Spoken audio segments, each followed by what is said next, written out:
정부가 가장 잘한 것은 무엇이고 전북과 관련해서 많은 인재들이 등용됐고 또 많은 예산들이 투입되고 있는 점. 가장 잘못한 부분은 경제정책의 실패다. 박근혜 정부, 이명박 정부에서 이미 만들어 놓은 내용들을 문재인 정부에 와서 수습하고 문재인 정부의 경제 지표가 그렇게 나쁘지도 않습니다. 이명박 박근혜 정부보다도 경제 성적표가 왜 더 나쁘냐? 나쁜 건 사실이죠. 소득주도 성장 정책의 시행, 공공 부분을 무리하게 팽창시키는 경제정책 실패를 인정하고 국제 경제 체제 속에서 우리 귀책 사업인지 아니면 외적인 요인에 의해서 좌우되는지, 민간 소비를 증진하고 기업 투자를 유발할 수 있는지. 재정 지출을 포함해서 공공 부분의 지출을 줄이는 것이 경기가 부진한데 누가 투자를 하려고 그럽니까? 소비를 늘릴 수 있는 마중물 역할은 재정 확대라는 것은 경기가 악순환을 시작하려고 했을 때 일회적으로 쓰는 치료제인 것이지 상시적으로 한 거예요. 상시적으로. 알겠습니다. 동학 선양 사업을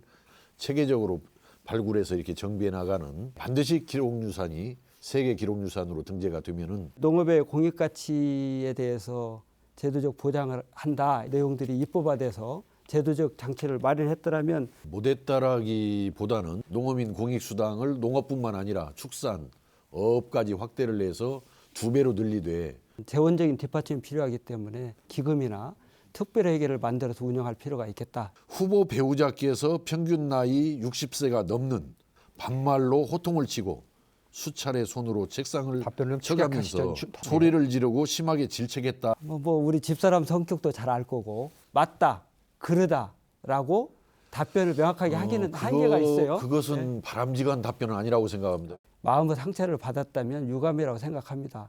예, 신정동 연구단지 거기서 연구된 결과물이 지역 산업으로 또는 그 인근에 입지하는 산업으로 성장할 수 있도록 제가 그때 유치했던 전북대 산학년 협력센터가 있거든요.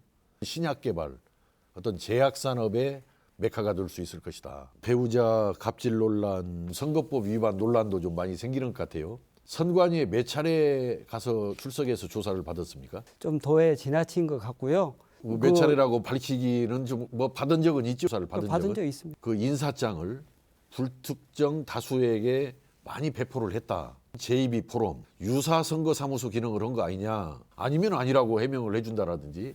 선거꾼들이 하는 내용들 아니면 고발해놓고 죄에 해당되지 않는다 이렇게 결정을 했어요. 진짜 해명을 받으시고 싶어서 그러시는지 또 의혹을 좀 한 번씩 해보시려고 그러시는 건지. 질문을 평가하지 마시고 종결이 되었다라고 하는데 확실합니까? 그 경찰에서 혐의 없다고. 선운산 등산대회 관련해서 비용 문제, 경비 지출 문제 가지고도 그 이후 내용에 대해서는 제가 아는 바가 없습니다. 서운하게 생각하지 말기 바랍니다. 예. 전북대 약대 실험 실습 과정을 신정동에서 운영한다 이런 얘기죠 지금. 그럼 약대가 아닌 실험 실습 과정이었네요.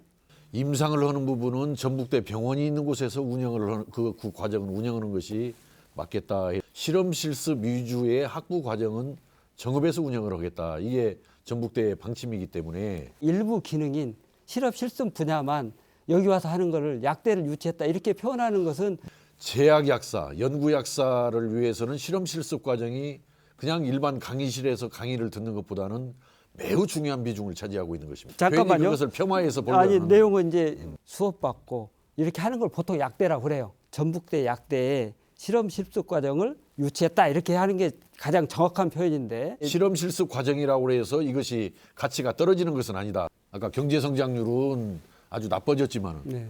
어느 경제 지표는 좋아진 부분이 있다라고 그러셨는데 경제 성장률 지표 하나만 알겠습니다. 가지고 거기까지. 얘기하는 것은 한계가 있다. 10년마다 벌어지는 내장산 국립공원 구역 조정 문제를 아주 역점적으로 추진을 해서 또 부창대교 문제, 부안군을 설득하고 또 국토부를 설득하고 기재부를 설득해서 저는 국립공원 구역 조정 문제 가닥을 잡았다고 생각하고 부창대교 문제도 가닥을 잡았다라고 생각하기 때문에 삼선 국회의원이면 12년 하신 거잖아요. 그동안에 왜 그 현안 과제들이 해결이 안 되다가 이제 일을 안 하고 있다가 국립공원 구역 조정이 10년마다 벌어진다는 것도 잘 알고 있을 겁니다. 네. 새삼스럽게 국립공원 구역 조정 문제를 꺼낸 게 아니죠. 부창대교 건립에 대해서.